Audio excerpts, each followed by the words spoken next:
All right, this is another poetry cycle that I wrote in 2017. Now, in 2017, I wrote almost entirely poetry and fiction for that whole year. Okay, so this is called Orpheus in the World Interior, a Poetic Cycle.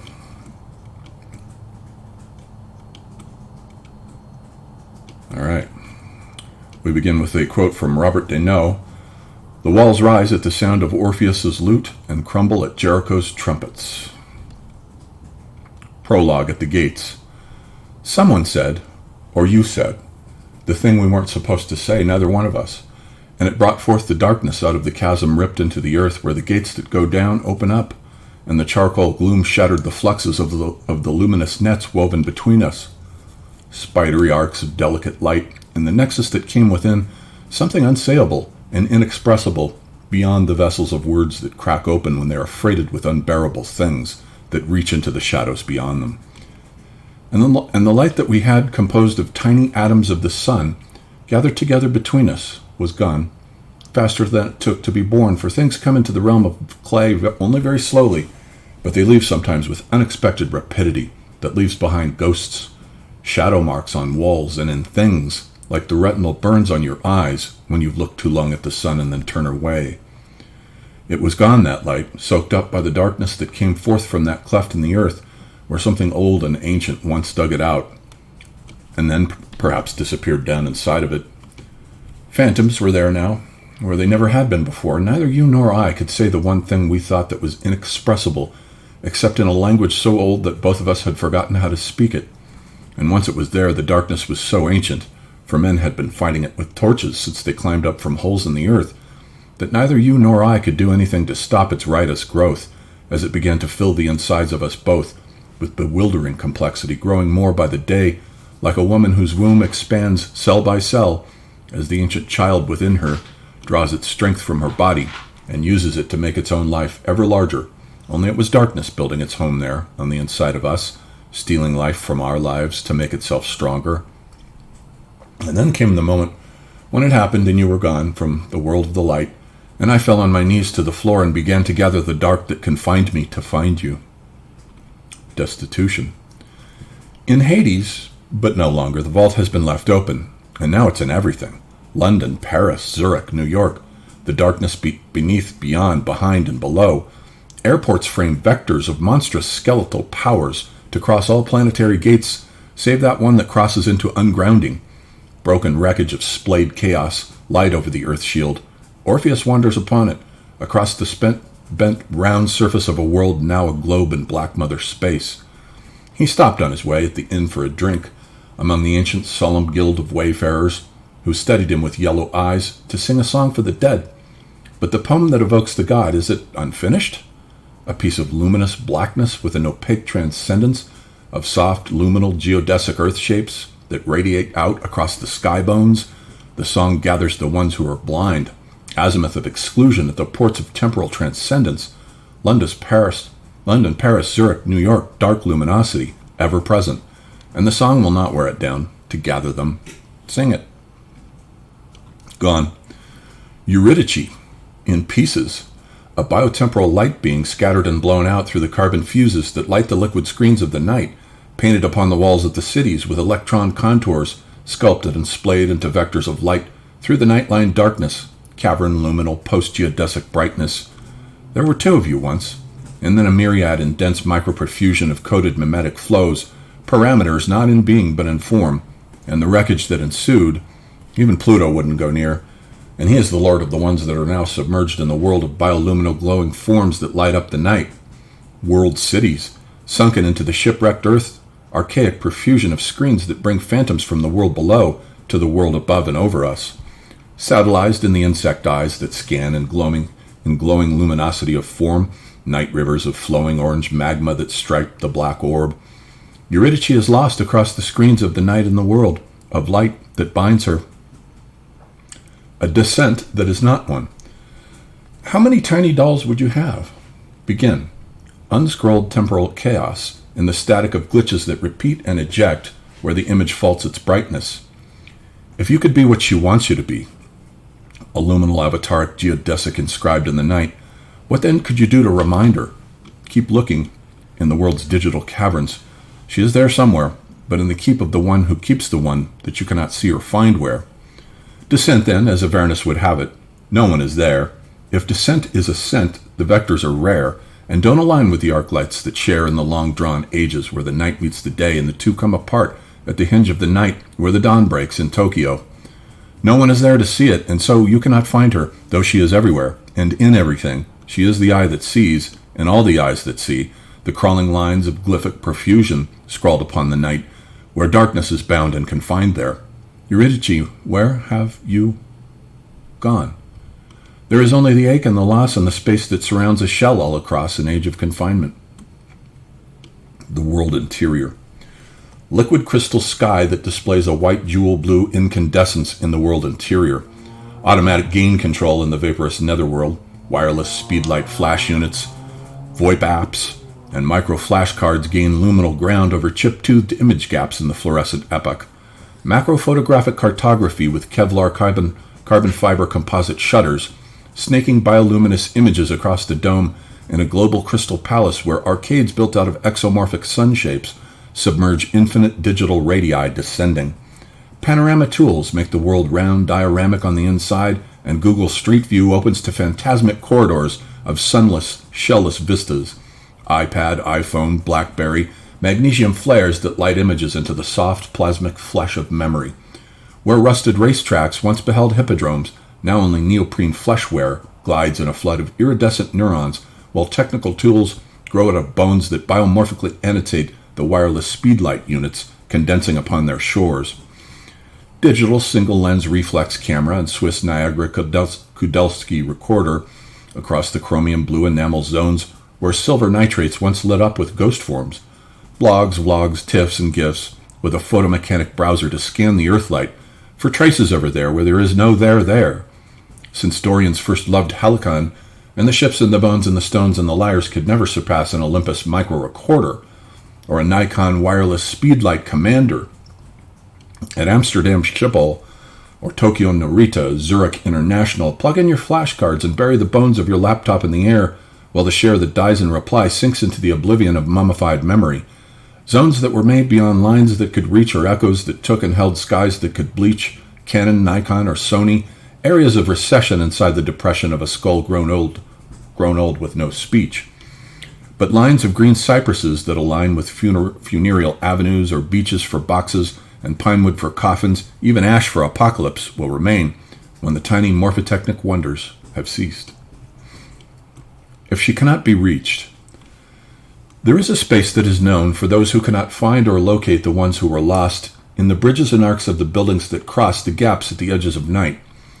But the true vector can only be known in the space between the lights that confine it, in the night where the bride is.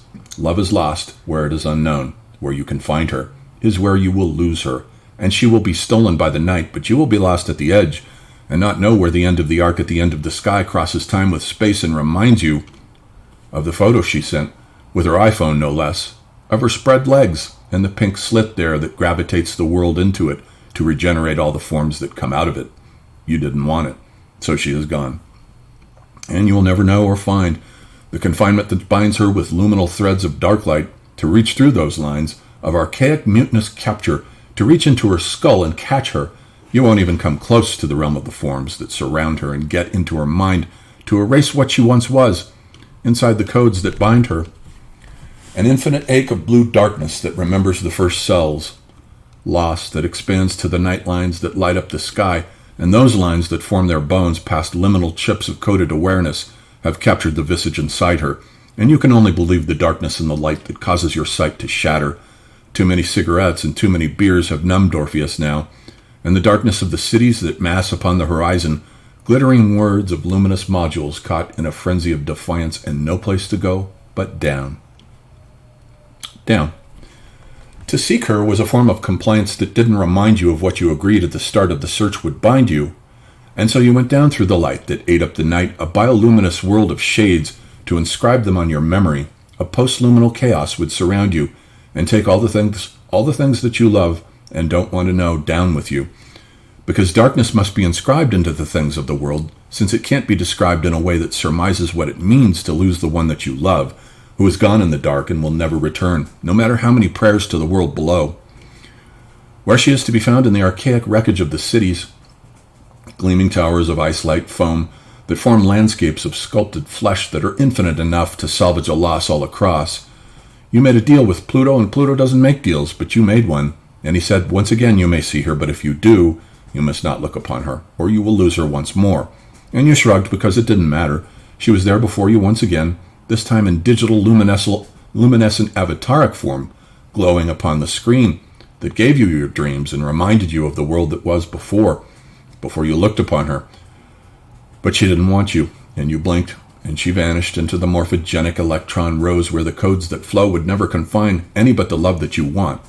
Lost again, this time, earth flow, into the archiluminal iridescent, where prehistoric forms of magmatic light capture and destroy all the bones and the light that goes with them. You don't have the codes, and you don't know the way to unlock her image that is gone, into the dark of the night and the light of the dark, where images no longer remind one of transcendent forms that signify communion. It cannot be said, though it can be thought, of how many times the loss can be repeated across the keyboards that frame all around the mind that remains where the light and the darkness can meet it. Gone into the night that splays dark light and doesn't formally repeat it. Planetary ghost. Morphemes and graphemes that signify totality. Word carcasses that lay waste to the tracks that break open cells, leaving them ruptured and littered upon the path behind you. You could take the Earth and place it inside a technical almagest with biomorphic satellites that rain down rays of electronic cartilage and plasma, a blue technical seam upon the fabric of geological decrepitude, marked by the hinge of the blue morphogenic arcs, stacked in cerulate tiers where angels once waited to turn yellow ancient pages, a core of metallic rust and garbled phonemes that blur into the void where sunlight lattices capture the dome, iridescent as foam, and weld there the planet a toy. These sunbeams were crystalline ghosts of ancient arcs long forgotten by dead cartographers who once drew maps visited only by the dead, inscribed in the tectonics below, where they had forgotten the forms that scarred the petrified waves up above and were lost. A tiny blue ball striated by vectors all around, the silver sun-drenched orb never known by any philosopher. But the earth anatomist knows it now and remembers where the scars that glue the seams of its bones have never healed. The earth can be ruptured. Too many wasted evenings. At the house with the dusty gray palm trees, you and your liquor, misaligning the night and realigning the day, you couldn't find her, so it no longer mattered much. Thick, dusky slabs of ancient sunlight fell upon a darkened shell, haunted by sounds in the corners and solemn, quiet creakings that only invited the company of ghosts.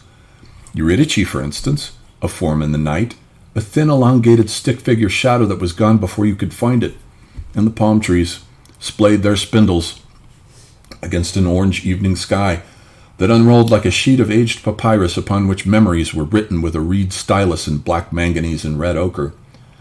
You walked with her as the archaic sun, riven by veins of liquid gold, dissolved at the hinge of the earth and dwarfed you both. And then the gold in the glass reminded you at last of something you couldn't define, but it got inside everything, and no longer fit inside your head because it was too much and had to go seeking its origin somewhere else. These ominous visions broke your skull open and unleashed caverns of liquid that bled all over you and nearly drowned you there on the couch. Pluto owned her, and you could only remind her of something old that needed tending to, and only mangled worlds where axes failed to align and vectors were misaligned could ever emerge out of the gap in the space between you. So the arcs faded, and the maps disappeared, for there were no worlds more that required the care of cartographers. Only eschatologists who specialize in decay were necessary any longer. A plurality of infinite loss splayed across your chest as you lay counting cracks on the ceiling, and could swear that new spiders were capturing the shattered dead relics of more flies than ever before. She was gone, and you knew that, but the problem was, the palm trees started talking to you, telling you things you didn't want to know, and you kept listening to them, maligning you, and you believed what they said, as the pain gathered and spread, ramifying through your bones, and there was nowhere to go, because it was everywhere, and in everything. Pluto. The god of the machines sat in his murky brown alcove, in the dim recesses of some rocky abode, adjusting the gears and wheels of some old device whose function nobody could be bothered to ever remember, but which he worked upon with exquisite concentration as if solving its secrets would reveal the foundations of a new world. You and Pluto, a vastly ancient old being on a dying rock near an imploded star that was all that remained of its burned-out hydrogen core, in the end, as you made your case while he worked on his device, scarcely listening, Pluto gave her to you, but it didn't work, because her image multiplied in the world interior, where it was made to glow like a magmatic ingot in a forge of digital polymorphic luminescence. And you pointed this out to Pluto, but he only shrugged. What difference did your loss make to him? Nothing. And you realized then that she was gone for good and would never be found, except all around in the archaic infinite reminders of images on building walls that burned luminous polychromatic screens in the night. Gone, and wasn't coming back. And you knew that, and the gold liquid knew that, and there wasn't any way not to know that. Eurydice in pieces, a tiny doll in unison that broke the phases that surround all about and couldn't remind you to review them. She was gone and you were alone, and the light that came through in dark gold beams marked your body with brown burns as the liquid paralyzed you upon the couch where the dazed burned the retinal screen into your vision. She was gone and you realized at last that she wasn't coming back and you weren't going to find her. But you set forth into the night with your cameras and your tripod and your gear to try and capture her one last time. Air. Bioluminescent lights all across the cities are matrices, hexagonal lattices that glow in the dark on the orb in the night, scattered over the surface blue and green, red, night fog. Orpheus wanders. Airports and green, submerged lounges where the night doesn't reach. She isn't there. Blurred pink faces that strobe on the ends of stalks, white gazes at the edge of a contoured vacuum, luminous terminals with pale splayed arcs of rivers bearing gold light. The plains are dense with human flesh that packs. The air is tight with motion and vague with power that sucks it and turns it inside out. Disembodied spirits haunt the fuselage, crawling on end vacuums that stalk pale red and orange, blinking. The sky crawls over your face and you wear it like a mask of tiny morphogenous clouds that billow below, and the earth is a toy for her, lost. And sometimes the air rides cleaner than most, but most often the density is packed like rats in a cave, and her face is always there on every cloud. Morphogenous with beauty. City to city, loaded, infinite, packed in a sphere. 3 planes to jump, 1 to hop, and the end isn't even complete. And Orpheus wanders. She still isn't here. Stalking the globe in vanilla-packed crates with human flesh. The visages have seen what they've been, but the arcs haven't known where to go.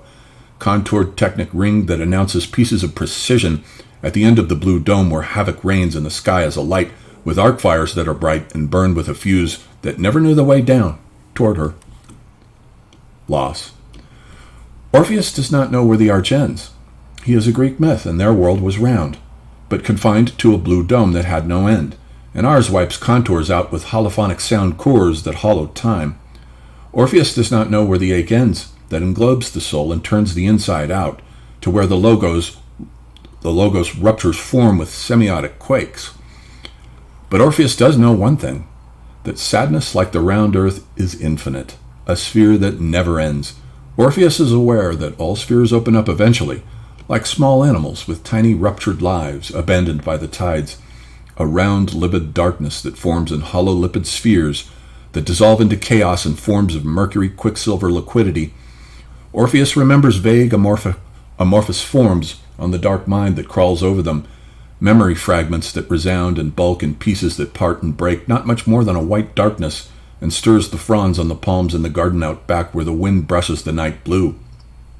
Finally, there is only one thing that Orpheus has learned, and that is the pain that sears red at the hinge of the sky where the edge of the dark begins to mistake itself for the dying light of the day. Because Orpheus has learned that loss is a darkness that shatters the mind so complete that all compasses can encompass no longer, and provokes an end that emerges, the apocalypse that comes, over that hinge, with gray oceanic torsion of angels descending, curved trumpets resounding, the sound that begins the end of the start at the edge of the loss where no man can be unless he is dead, and has climbed from his tomb, to stand blinking in the murky air, wondering who has summoned him forth to stand at the end of all beginnings. Search. The ancient archaic blue tent sky that ruptures all form, nocturnal cavern of blue-green day gold, and pieces of the infinity that you caught with chips in your mind, smooth internal luminous blue seam of the cream-colored white arch that gathers bones like sediment in the dark of the old gray edge. Tent seams around the horizon that leaches a pale green gold from the flows of mutagenic amber, and streams of blue-purple shot forth into the circuit. Planetary junk heap of rotten images, towers of silicate foam on the sand, dismantling magnetic pulse fields on the shores where the white islands meet the blackened burnt gray. Charcoal seams of the infinite paleochronolocality and archaic fixtures with heavy gravitation of blue-flowing imploded optical density. Words become vessels of archaic rapture in the bone dream intensity of ecstasy, where the sky ensheathes the earth all around. Ever-present foamic white optics to remind you of the telepresent fixity, where Eurydice was, and now only is no longer than before. Temporal seams have imploded and the sky cannot bear her weight any longer.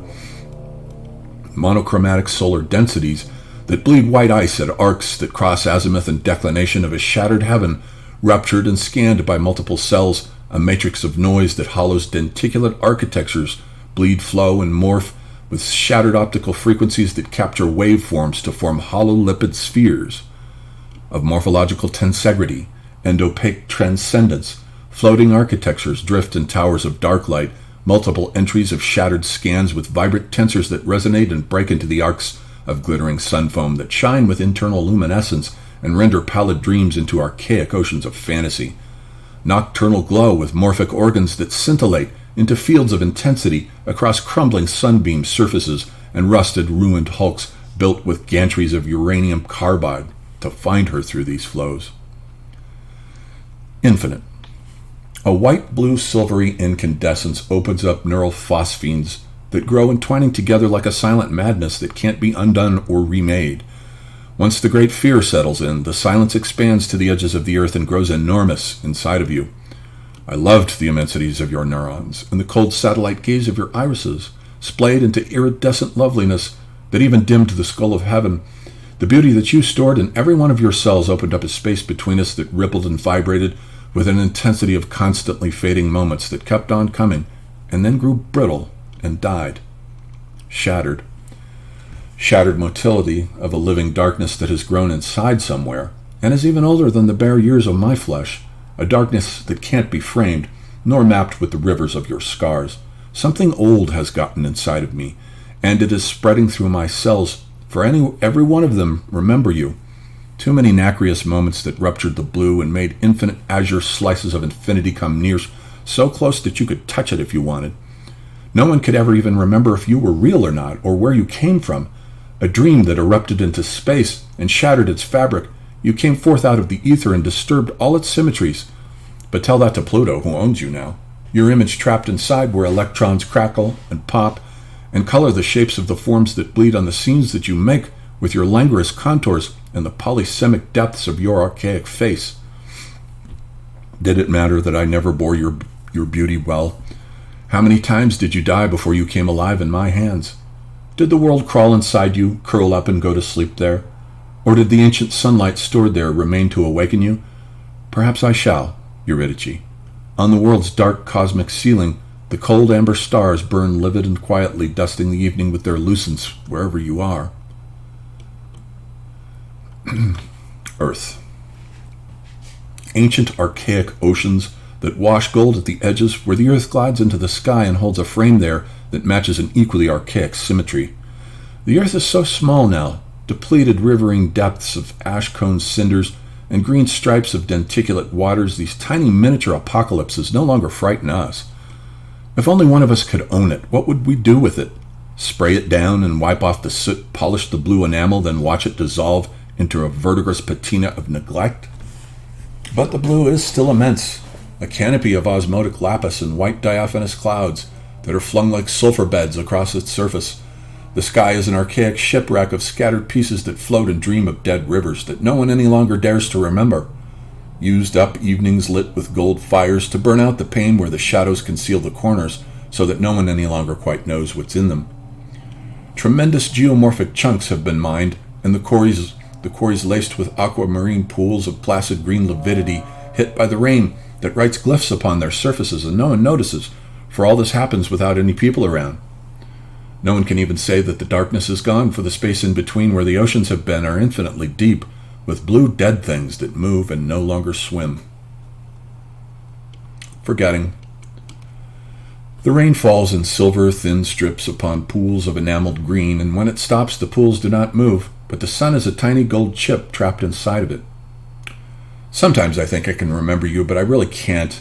Your face like a vanishing moon, eaten away by the darkness of a time grown old and brittle with neglect.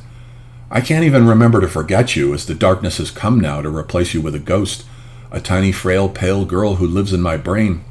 You live there now. That is your home. You've become a human seashell that moves like the waves in the ancient sea-green waters.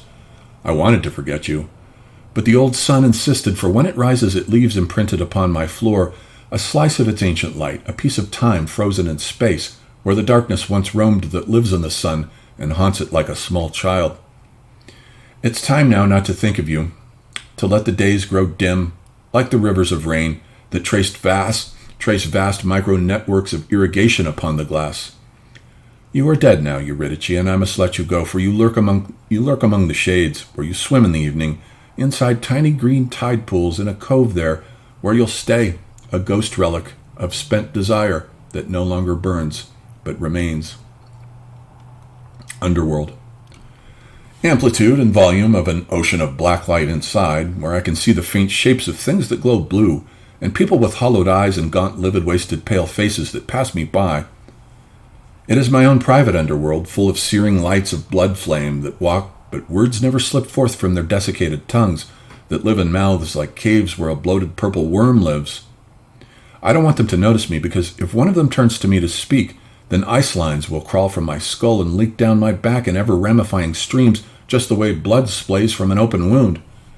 She is among them, there with brown hair and glowing coal-pit eyes, but I don't want her to notice me. I must be cautious down here. The forms of the night don't behave right.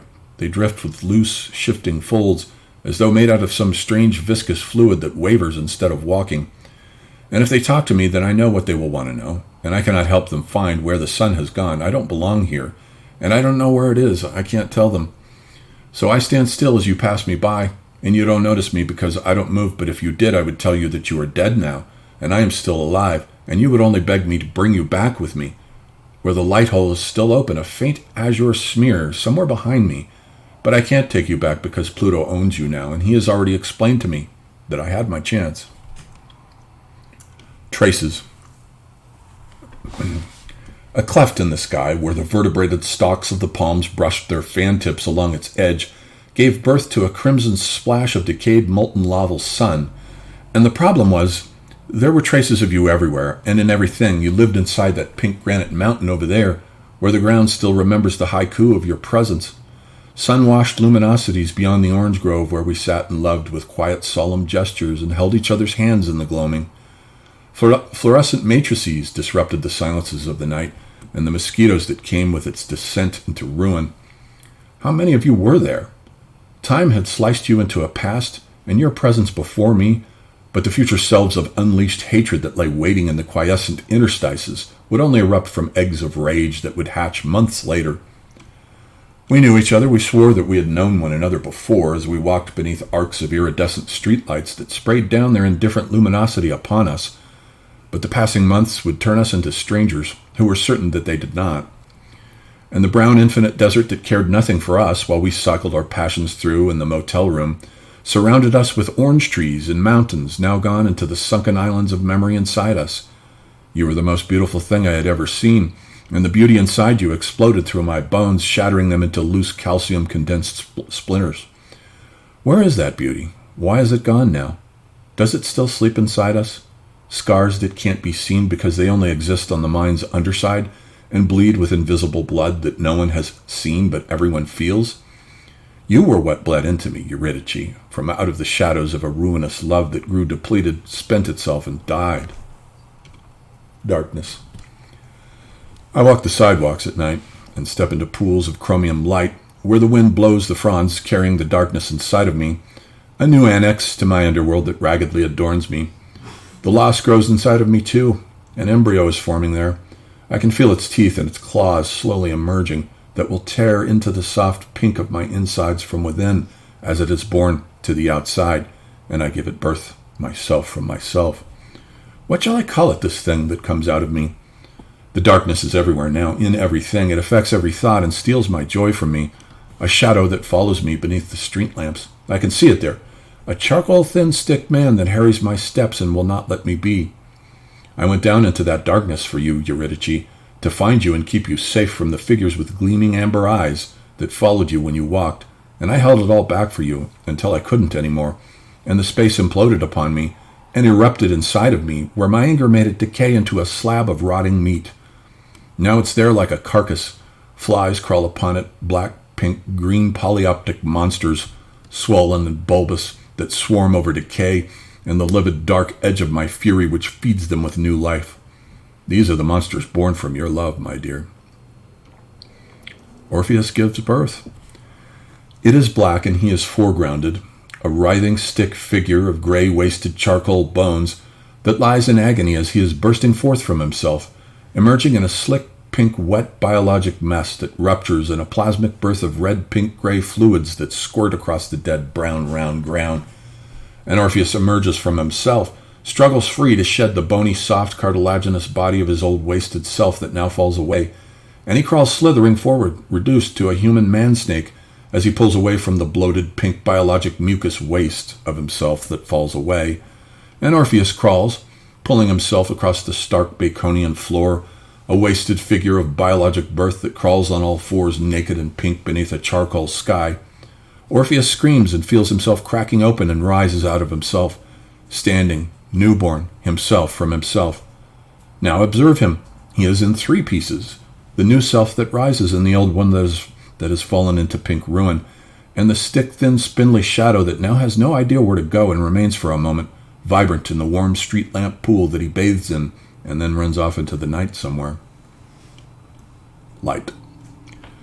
It was there, where it always had been, hiding in the darkness, a pure lavender layer of lilac and gentle light, on a cool vanilla ground, faintly luminous and pale pink mauve orange, that simmered and ruptured beneath it, to turn catatonically maroon dark and raptured with the pulse and flow of the blood.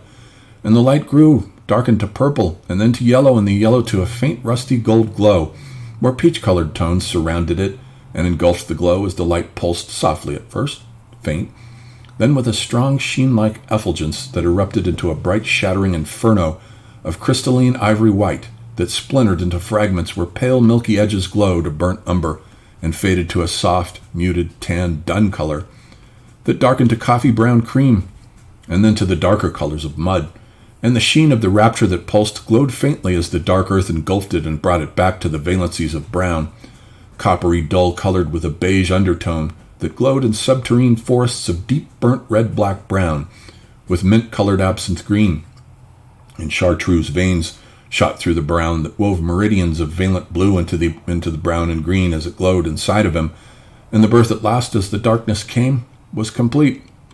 Pieces. Orpheus had come apart at last, himself from himself, and his new body thrust down its roots deep into the brown soils of the light that he had swallowed, and his head sang there, the only part of him left above ground, near the angling orange-green glow of the Viridian river that snaked all around him, and the songs came to him, the head in the ground that sang of the wasted green-blue earth with its metallically glowing green-red carapace that even the indifferent satellite eyes of the lenses from space could see, as they wove electrocosmic webs of cocooned radiance all around it, insect machines, spiderwebbing an old dead planet with a singing head that told songs of the darkness and the old world, and remembered the blue flame shades of the underworld, scattered across the cities at the edges of the darkness that burnt in emerald green shades of black, green, and brown in the soils of the cities that no longer concerned him, for Orpheus had attained at last to the freedom which he had always sought, the freedom that sinking into the earth brought, a pale gray transcendence of song that utters forth a solemn cry of lavender rainstorms lashing the hills with their tails from the sky, where canyons of mauve-white clouds gather above the island and the black mirror ribbon of the river beside the head of Orpheus, which sits a pale wasted skull, but reborn, telling tales of vanished worlds to an age of sinking cities that are rupturing the earth as they go down. Junk Heap Sunset.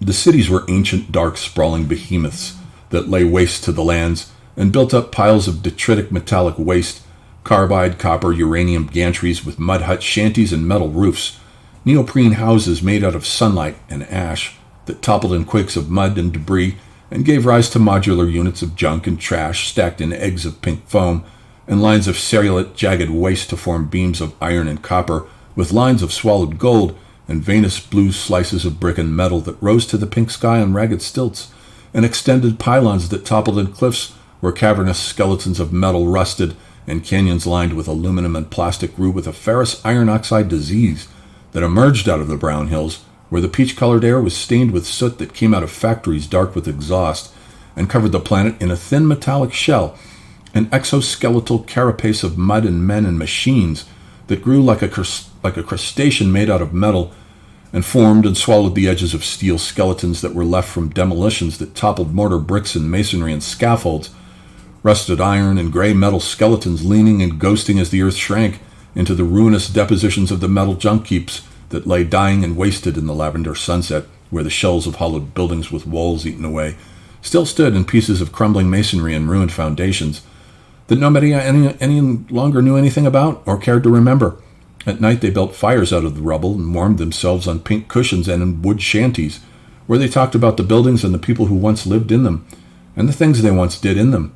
But nobody cared much to remember any more, for that world was gone, and it was best left forgotten while they tended their fires and warmed themselves beneath a sky with burning amber stars that burned where they had gone on burning for thousands of human years before, even though most of them were wasted and gone like the skeletal buildings below that mottled the darkened earth with their solemn presence. The Song of the Singing Head.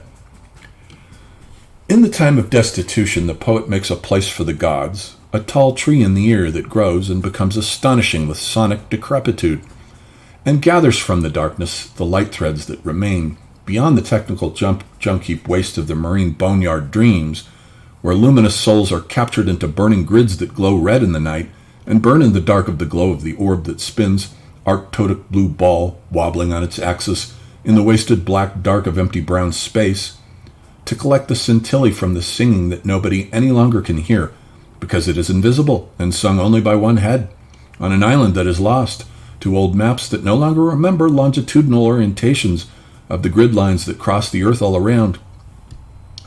The darkness is ancient and captures the sonic sounds as the horn of Gabriel disrupts it, where the end comes at last. No one will hear it. When the song of the apocalypse resounds to the sound of the unfolding of many wings, splaying out fan-like in azure blue depths of enamel-grayed clouds, burning with residents in black rubble junk heaps, where dying cities lean like wretched crosses on hilltops, beneath gray solemn rain, imagine it. Fields of broken splayed cities cracked open, their rib cages bent outwards like dead animals.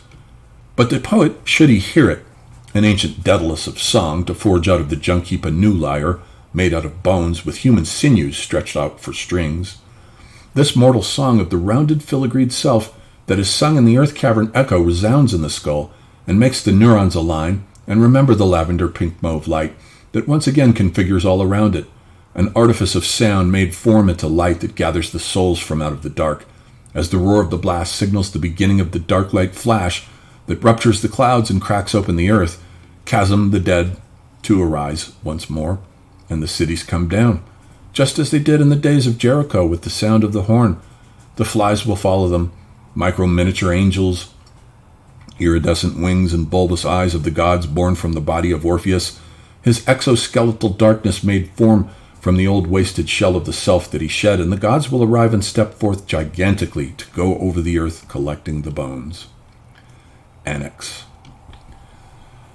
And as he stepped up over the ribcage of the dying city, climbing mountains of bottles and cans, dead television sets and crashed computer screens, piles of tubing and rusted old plumbing, ancient masonry of vanished buildings and collateral metallic afflatus, Orpheus climbed this hill in the vague darkness toward the hole in the sky that was left open to the earth outside it, where a faint round saucer of blue was plainly visible above, serrated with chips of the broken earth that surrounded the hole.